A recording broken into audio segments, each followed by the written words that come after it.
بینەرانی بەڕێز سڵاوتان لێبێ من محەممەد جەباری خۆشحاڵ و بەختەوەرم جارێکی تر لە پرۆگرامی بە کوردی بایەوەی بەڕێز و خۆشەویستەکەمەوە لە پرۆگرامی ئەمجاری بە کوردیدا هەوڵ دەدەین گفتوگۆ لەسەر مژاری شێواننی وێنەی کورد لە سەرچاوە ئاینەکاندا بکەین و لەو بارەوە پرسین چۆن لە تەفسیرەکانی قورئاندا تۆمەتی ناڕەوا بۆ کورد دروست کراوە، ئایا چۆن لە کتێبەکانی ئەدەب و مێژووی کۆن و نوێدا کورد بە خراپ وێنە کراوە، ئەی لە سەرچاوە کۆنەکانی موسڵمانانی پێشیندا چۆن وێنەی کورد کێشراوە، ئەی چی بکەین بۆ ڕەوانەوە و بەرپەرشدانەوەی ئەو تۆمەتانەی دژ بە کورد هەڵبەسراون. بۆ گفتوگۆکردن لەسەر تەورەکانی ئەم مژارە پێکەوە لەگەڵ بەڕێز مامۆستا عەبدوڕەحمان سدیق لەو بارەوە گفتوگۆ دەکەین. مامۆستا سڵاو لێبێ و کاتی جامت باش. مامۆستا دێنە سەر بابەتێکی زۆر بەلای منەوە زۆر سەرنجڕاکێش کە وێنای کوردە لە سەرچاوە ئاینەکاندا. ئەگەر سەیری هەندێک لە تەفسیرەکانی قورئانی پیرۆز بکەین دەبینین کورد بە جنۆکە یاخود بە کورد بە شتێکی بەسەرن بە تاوانبار ناسراوە. بۆ نمونە تۆ کورد تاوانبار کراوە بەوەی کەوا ئەو دەستیە بۆ لە سوتاندنی حەزرەتی ئیبراهیم دروردی خوا لەسەر بەیانی بە پیلانی ئەو بووە، یاخود ئەو حاکمە زاڵمی کە لە سوورەتی ئەنبیا باس کرا ئەوە هەر کورد بووە. چۆن ئەمە بۆچی چی ئەم تەفسیری کردووە و لە بە پێناوی چی و بۆچی کراوە؟ ڕاست بەناوی خوای بەخشندەی میهرەبان. دیارە ئەم باسە لەوە سەرچاوە دەگرێت کورد هەمیشە لە ڕێگەی پەندەکانی خۆیەوە ناسراوە. کورد دەڵێ ئەو نانە ئەوڕۆ لە خوانە. کەواتە کورد هەمیشە لە ئێستادا دەژێ بە شێوازێکی گشتی کەمتر لە مێژوودا دەژێ، زوو مێژوو بەجێ دێڵێ ئیدی بە باشی و بە خراپیەوە ئەوە ڕەنگە بابەتێکی تر بێ. بەڵام بەداخەوە نەیارەکانی کورد ئەوانەی دۆستەکانی یا باڵم دراوسەکانی کورد نەیارەکانی کورد هەمیشە لە مێژوودا دەژین، واتە ئەو مێژووی کەوا بەرامبەر بە کورد دروستیان کردووە لە بیری ناکەن، هەمیشە لە ڕوانگەی مێژووەوە مامەڵە لەگەڵ ئێستا و ئایندەی کووردا دەکەن. کەواتە لێو بمان دەرەکەوێ کاتێک کە خوا ڕەب العالەمینە، کاتێک کە خوددا پەیامێک دەنێرێ بە پێغەمبەرێکە بۆ هەموو بوونەوەر و بۆ هەموو دنیا وەکو یەک، ئیدی هیچ مانایەک نامێنێتەوە کاتێک لە نێو کتێبی خوددادا کە قورئانە قسەیەک لەسەر کورد نەکرابێ بە شێوازێکی نەگێتیڤ و نەرێنی، ئەم قسانە لە چۆ پەیدا بوون؟ لەوە سەیرەکەوە قسەکردن لەسەر کورد بۆ نمونە لە تەفسیرەکانی قورئانە هەیە. یعنی ئەو هەموو تەفسیرانی قورئان کە دەخوێنیتەوە بە سەدان تەفسیرمان هەیە، یەکەم کەس چی گوتووە لەسەر کورد ئیدی دووەم و سێەم و چوارەم و پێنجەم و هەزارەم هەمووی کۆپی کردو هەر بە هەمان شێوە ڕۆشتون بەبێ ئەوەی بیری لێ بکەنەوە. یان باشترین زەنمان هەبێ پێیان ئەڵێن خراوەتە نێو کتێبەکانیانەوە، ئەوە باشترین زەنمان پێیان هەبێ ئەڵێن ئەم قسانە خراوەتە نێو کتێبەکانیانەوە. ئەگەر نا ئەڵێن ئەمە چۆن ئەم هەڵەیان کردووە، چۆن ئەم بابەتانیان خستووە نێو کتێب بەکو تۆڵی ئەو بابەتە ئەو بابەتی کەوا ینی بۆچی ئەوێ کاتێکە عیسا عەلەیهی سەلام ئازارە درێ کەسێک نەیگوتووە ئەوە کوردێک وای کردووە کە هەر لە ناوچەی ئێمەیە ژیاوە. مەسەلەن بۆچی موسا ئازارە درێ کەسێک ناڵێ کوردێک دەستی هەبوو، هەر پێغەمبەرێکی تر خۆ ئەمە گە 124,000 پێغەمبەر بەپێ ئەو ڕیوایەتانە هەبێ لەم ناوچەیەشدا هاتبن، ئێمە چەندین پێغەمبەرمان بەرکەوتووە لەم ناوچەیە. بۆچی وونە؟ بۆچی ناوی پێغەمبەرێک نییە لەگەڵ کووردا قسەی کردبێ؟ وما ئەرسەلنا من ڕەسوول ئیلا بلیسانی قەومیه. بۆچی پێغەمبەرێک نییە؟ ئەمان هەمووی قسەن یا پرسیارن هەستەکەی ئەبێ گەڕانێکی زۆری ئەوێ چ لە ڕووی ئاینی چ لە ڕووی مێژووی ڕۆشنبیری ئەبێ بەدوایە بگەڕین. ئەوەی کە جێگەی سەرنج ئەوەیە ئەبێت چەند نمونەیە وەرگین. یەکێک لەو نمونانە ئەوەیە کە ئەگەر ئەمە ڕاست نییە و جوابێ دەینەوە چەندین ساڵە بۆ لە نێو کتێبەکان ماوە بۆ هەردێ. یعنی تۆ بچۆ بۆ تەفسیرێکە بڵێن تەفسیری تەبەڕی بەڕەحمەن دێ با بڵێن لە 310 هیجری وەفاتی کردووە، یعنی 1100 ساڵ زیاترە وەفاتی کردووە. باشەکە تۆ لەوە دەست پێکەی ئەڵێن قالوا ابنوا له بنيانا فألقوه في الجحيم، ئەمە ئیبراهیمە و بیخەنە نێو ئاگرەوە. یعنی لەوێەوە کورد شێوێنراوە، نە ئەوەیە لەگەڵ پێغەمبەرێکا دژایەتی پێغەمبەرێکی کردبێ، بەڵکو لەگەڵ ئیبراهیم ئەبول ئەنبیا کوردێک تاوانبارێکرێ بەوەی کا لەگەڵ بەوچی پێغەمبەران نەدوژمنایەتی کردووە و وتۆتی بیخەنە ئاگرەوە. لە کاتێکدا لە ڕوانگەی قورئان تەماشاکەی ئەم قسەی ئەسڵی نییە. هەر ئەوەندەیە کە خودای گەورە فەرمووی قالوا حرقوه وانصروا آلهتكم، لە هەمان کاتدا مەسەلەن فابنوا له بنيانا فألقوه في الجحيم. بۆچی ئەبێ تەبەری لە تەفسیرەکەیە بڵێ ئەوە کوردێک بووە داوای ئەمی کورد ناوەکانی کەسی بە دوای دووبارەی کات. بەڵێ ها بڕوانە تەفسیرەکان من جارێ 12 تەفسیرت پێڵم هەر بەلای کەمەوە. تەبەری ئەڵێ ئەوە کوردێک بوو، پێیانی گوت خەڵکی نازان ئیبراهیم چی لێ بکەن بیخەنە ناو ئەگرەوە. تەفسیری بەغەوی هەروە ئەڵێ، تەفسیری ڕازی وا ئەڵێ، قورتوبی هەروە ئەڵێ، ئەندەلوسی لە تەفسیری بەحری محید واڵێ، ئیبن کەسیر واڵێ، بەیزاوی تفسيري أبو السعود، شوكاني، آلوسي للروح المعاني، فتح البيان، شنقيطي لأضواء البيان، تفسيري ماوردي أود وأنزو برو بو سطو بيستج بجميرة يك بدوا يك وألن أم قصيا هيج أصليكينيا هيج أصليكينيا چونك خواب ناوي كردي بخراب لقرآن نبردو أو يك دو خدا پیغمبر درودي خوای لسر هیچ فرموده کی نیه لتفسيري أم آيات دا فرمو بيتي أما إبراهيم خنا نيو أجرو كردستي بو بيلم مسألة ده بەچیش دەزانی ئەمە هەڵەیە بەچیش دەزانی ئەمە کۆپی پێستە لە یەکیان وەرگرتووە دەستنووس هەبوو ئەو دەستنووسانش ناوەکان لە یەک ناچن ناوەکان لە یەک ناچن بڕوانە بەغەوی لە تەفسیرە ئەڵێ ئەو کوردە ناوی هیزن بوو هیزن بڕوانە ڕازی لە تەفسیرەکەیە ئەڵێ ناوی هێرین بوو نقطەی ئەوێ چۆتە نقطەی ئەوێ هەتا ناوەکەشیان غەڵەت کردو بە غەڵەت نەقلیان کردو اینجا ئەچیتەوە بۆ لای قورتوبی ئەڵێ ناوی هیزەر بوو هیزەر هیزن نەبوو هێرین نەبوو ناوی هیزەرە ئەچیتەوە لای ئیبن کەثیر ئەڵێ نا هیزن بوو ئەچیتەوە لای بەیزاوی ئەڵێ نا ئەوانە نییە هیونە هیون ئەچیتەوە لای ئەبو سعود ئەڵێ هەدیرە ناوی هەدیر بووە ئەچیتەوە لای فتح البەیان ئەڵێ نا هینۆنە کەسە بوو بە هیزن و بوو بە هیرین و بوو بە هیزەر و بوو بە هیون و بوو بە هەدیر و بوو بە هینۆن یعنی خۆشیان بەلبەلەیان توش بووە یعنی چونکە ئیشە ڕاست نییە لەبەرەوە نەلای قورئانەوە قسەیەک هەیە کە ئەم کارە دەنە پاڵی کوردێک ئەم کوردە چی بوو لەوێ یعنی هەندێک جار لەن کوردە شتێکی ویچی نەزانی و هەندێک جارێک ئەم کوردە ئەوەندە عالیم بووە منجەنیقی دروست کردو و توێتی ئابم منجەنیقە لەم لاوە خۆ منجەنیق وەکو دروستکردنی ڕۆکێتێکی ئەم زمانە وایە بۆ 4000 ساڵ لەمەوبەر لەولاشەوە بینی نە ئاەتێک نە فەرمودەیەک نیە ئەگە بڕوانیتە قورئان مەبەستی بێ بڵێ یەک کەس ئەم قسەی کردووە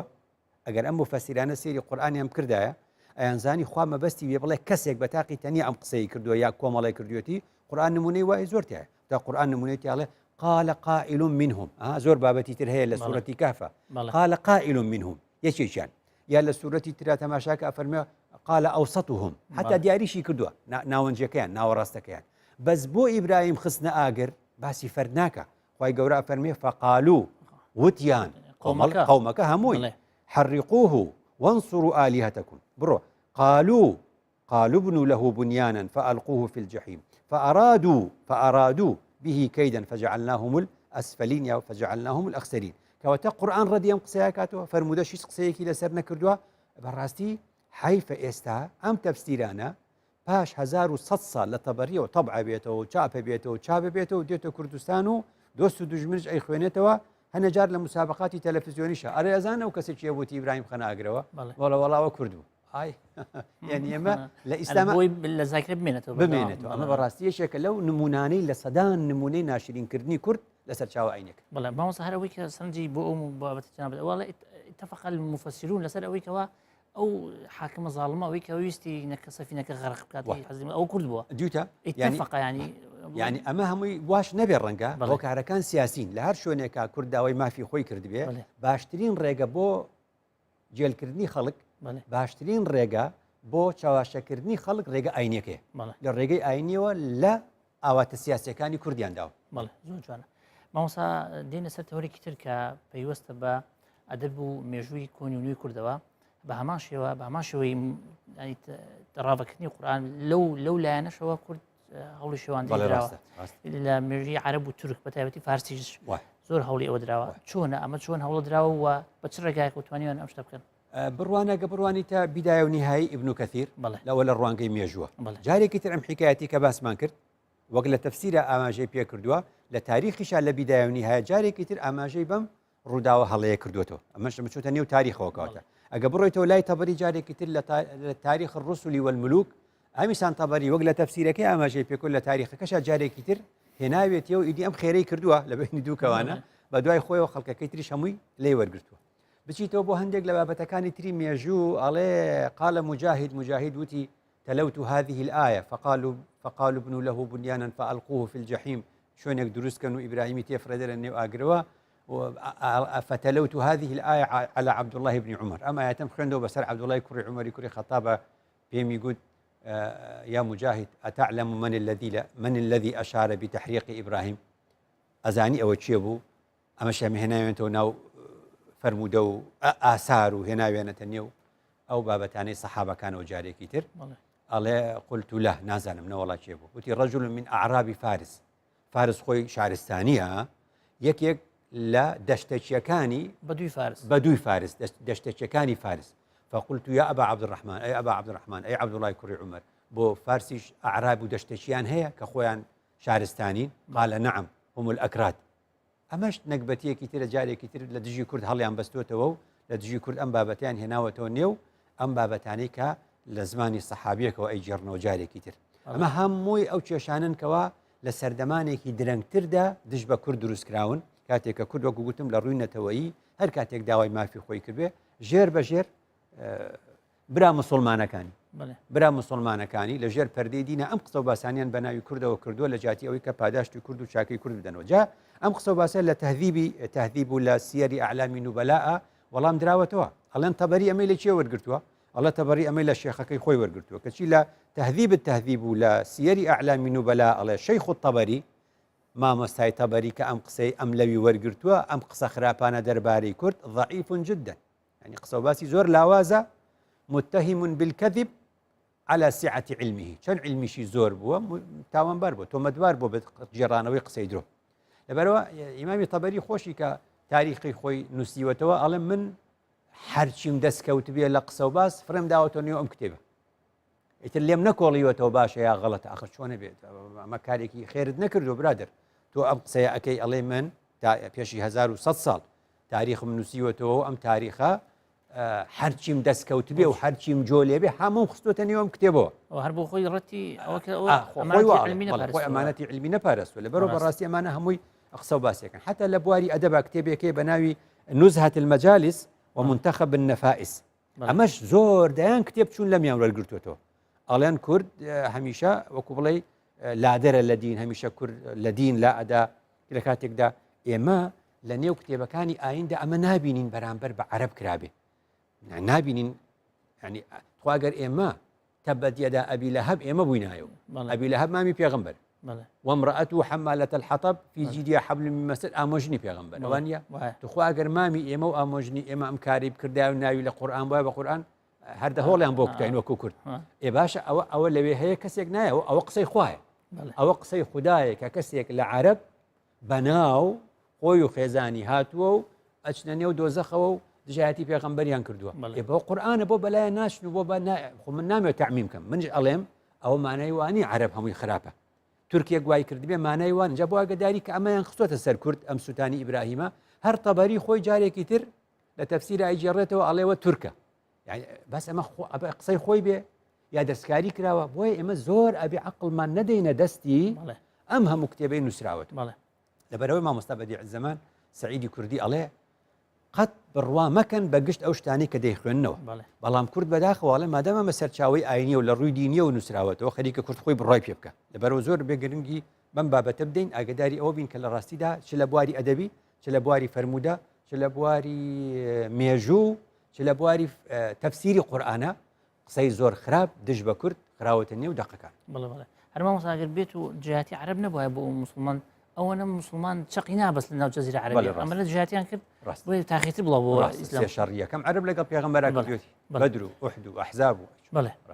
مامۆستا تەوەرێکی تر هەیە کە ئەویش هەر پەیوەستە بەم تەوەرەوە ئەویش پەیوەندی بە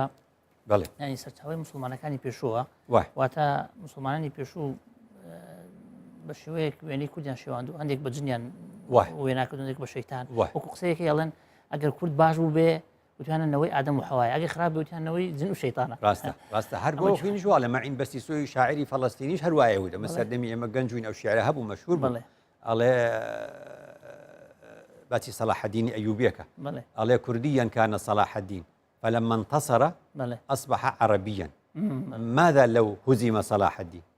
لكان جاسوسا كرديا على صلاح الدين كردو بس كسر كودوتيان عربة بالوانك عربة على أي صلاح الدين بدور رباية يعني جاسوسي كردي أوايا ما ملا من زور جرين كبزاني براي مسلماني إما براي مسلماني إما شون ما ملا من بله شون ما ملا من لقلاك أما قصوباسي كأصلي كرد عندك يباتوا أصلي كرد العربة على كرد وشيء كردة يعني أطردوهم يعني در كردنا در براندنا بوتشا كان روشنا كرد لويجياوا أما أنا كردي كري عامري كري صعصعي نازانم كن باب إما هرلا زماني نوح ولي ربوينا يعني أم قصوبا جامع شيء كاب زانا كسي وكو ابن منظور للسان العرب أما جي بيكا ابن دريد لجهرة اللغة ئاماژەی پێکا مەسعودی لە مروج الزەهەبە وانە ئەوش لە 300 شتێک وفاتی کردووە یعنی پێشی 1100 ساڵێک لە مروج الزەهەباڵێ کورد ئەسڵی جنە لە جنۆکەیە لە شرایعش باسی وایە محازەراتی ئودەبا ئەسفەهانی جارێکی تر هەر باسی کردووە بڕوان یعنی ئەگەر بڕوانیتە ئەوانە تورکەکان لە ڕووی قەومیەوە قسەیان پێگوتین وەکو چۆن ئەڵێن کوردی ئەڵێن تورکی شاخاوی ئەڵێن تورکی شاخاوی عەرەبەکان ئێمەیان لە ڕووی عەرەبی سونە ئێمەی بردوتەوە سەر عەدنان ئێمەی بردوتەوە سەر قەحتان ئێمەی بردوتەوە سەر ڕەبیعا وانە حتا ئەو منتیقانی کە دەوروبەری شنگا لە ناوێن ناوە دیار و ڕەبیعە ئامەد ناویان ناوە دیار و بەکر دیارچ قەبائیلی عەرەبیان لێ بەکرەوە تەرحیل کردووە بۆ ئەوێن عنی ناردویانە بوێ بۆی تعریبی کەن مانە هەمووی لە ڕووی عەرەبی سونەوە لە ڕووی شیعەکانەوە جارێکی تر ئەوانش هەرگوتویان ئەوانش لە کتێبی ئەلکافی لە ڕیاض المەسائل لە جەواهر الکەلام لە بیحار الئەنوار ئەڵێن زمانی کوردی ئەسڵی نییە بەشێکە لە لەهجەیەکە لە هەجەکانی فارس کوردیش خۆیان هەر جنۆکەن و بەو شێوازە ڕەنگە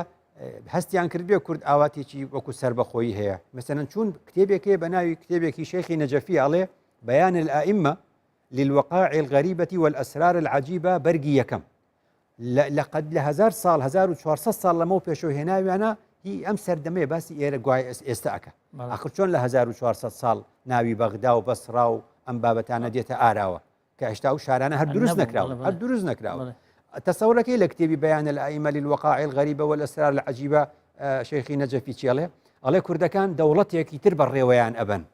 دەوڵەتێکی تر ئەیان جوڵێنن ئەمە گوایە 1400 ساڵەوە وتراوە اینجا ئەوانە شۆڕش بەرپاکەن ئەم کوردانە يطلبون الاستقلال ئەم مستەلاحانەکەی ئەو زمانەیە داوای استقلالەکەن داوای سربەخۆییەکەن داوای دەوڵەتەکەن اینجا للكتائب من جيشهم راية خاصة بهم سوپایەک دروستەکەن کوردەکان ئاڵایەکی تایبەت بە خۆیانە بێ يهجمون على بغداد هێرشەکەنە سەر بەغدا يقتلون من جيش بغداد لە سوپای بەغدا خەڵکێکی زۆرە کوژن بۆیە ئەڵێ لە 1400 ساڵ لەمەوە پێشوتراوە ويل لأهل بغداد من سيوف الأكراد قرب سەر ئەهلی بەغداد لە شمشێری کوردان ئەمانە هەمووی ڕێکخراوە بۆ ئەم زمانە لەو کاتەوە ڕێکخراوە بۆ ئەم زمانە اینجاڵێ إن الأكراد يملكون بغداد كرد بس سر بغداد أجري كاك آخر انتخابات كرد 23,000 دنجي وابزان لبغداد كرد شون دز بسر بغداد أجري اینجا عليه لبروا إمامي مهدي ككرد شندلي بيخوش بوت شندين صال على إمام يقدي عدل بلا وكاتوا على الأكراد من الطوائف التي تحارب القائم عليه السلام ويحاربهم فيقضي عليهم جاتوا زاني مقصي كسيشي آسايا من 2012 والله مي أمام دعوته لبرنامجي بكريد للتلفزيوني زاكروز برلمانتاريشي مەلای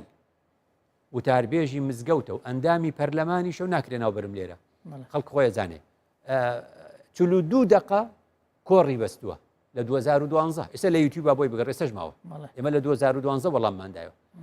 ئەڵێ یەکەم کارێکە ئیمامی مەهدی ئیکا کە دێت چییە شەڕی کوردەکە ئەڵێ کوردی باکوور نا کوردی ئێران نا کوردی سوود بەس کوردی عێراق چونکە ئەوانە دەوڵەت دروستە تۆ زانانی ئەمە بۆچی یعنی مەبەستم ئەم باسانە هەمووی سیاسەتە هەمووی شەڕی سیاسیە لە پەنای دینەوە ئەکرێتە سەر کورد بۆیە بەڕاستی ئەمە کێشەیەکی زۆر گەورەیە پێویستیان بەوە هەیە بە چاوێکی زۆر وریە تەماشای ئەمە بکەین یعنی بۆچی ئەبێ ئاوا نەیارانی کورد ئەوەندە لە خوانە ترس بن یعنی سەیەک هەڵبەستن بەدەمی ئیمامەکانی خۆیانەوە بەدەمی زاناکانی خۆیانەوە پێشی 1400 ساڵ بڵێن ئەو کاتە قسەی ئاوا وتراوە بە کورد ڕاستی ئەمە زۆر گرنگە ڕەنگە بڵێ لە هەندێک کتێبە ئەمە نەماوە لە کتێبە سەرەکیەکانی عەرەب و فارسە ئەم قسانی دش بە کوور دەکرێ ماوە جامە زۆر گرنگە ئێمە ئاگاداری بین کە خەڵک ئاوا مامەڵە لەگەڵ ئێماکە ئێمە چەند جاڵین ئەرەم کووردە چی ئەم کووردە بەسە زمانە ئاخر ئەم کووردە هەموو کارەساتی بەسەرادی ئەرێکاکە ئێمە بەشەر نین دەرکەوتۆ لای ئەو برادرانە ئێمە بەشەر نین بەڕاستی ئێمە جنی ئێمە جنۆکەی ئەمە بەڕاستی ئەبێ بزانین نیارەکانمان چی بە ئێماڵێ بەڵێ ئەوەی ئێمە مەسەحرە و قسە کوردیمان بێخاتەوەڵێ جارێک ئەگەر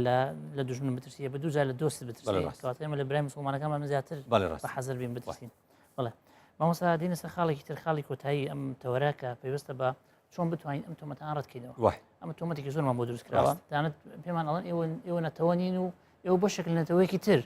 وەکو بینیمان پاساڵ بەیانامەیەک دەرچوو یان وڵاتێکەوە کوردی بە نەتەوە نەزانی ئێمە چۆن بتوانین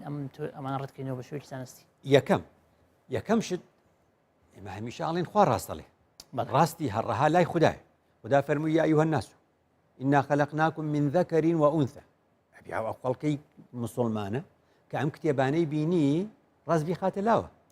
بڕای پێ نەکات چونکە ئەوە خدایە دەفەرمێ ئینا خەلەقناکم من ذەکەر وئونثى هەرچی بەشەر بێ لە ئادەم و حەوا هاتوو وجعلناكم شعوبا وقبائل ئێوەمان کرد بە گەلانی جیاوازبانی بۆ لیتەعارف اینجا کەسیش بەسەر کەسا خۆی بڵند نەکاتەوە ئین ئەکرەمەکم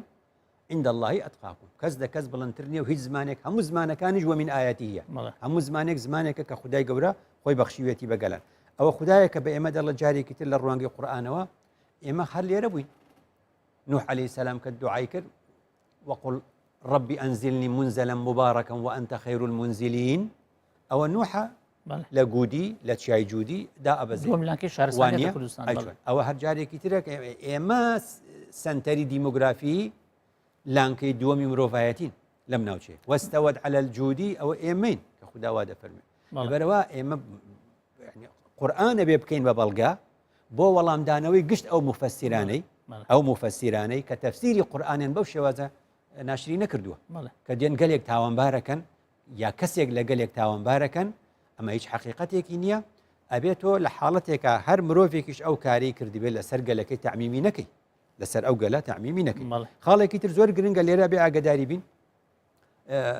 لە نێو هەموو گەلاندا باش و خراپ هەر هەبووە وەکو بەس گوتم ئەبێ گشتگیر نەکرێت و نەخرێتە سەر ئێمەش هەر وای کورد خۆی وایە کورد هەمیشە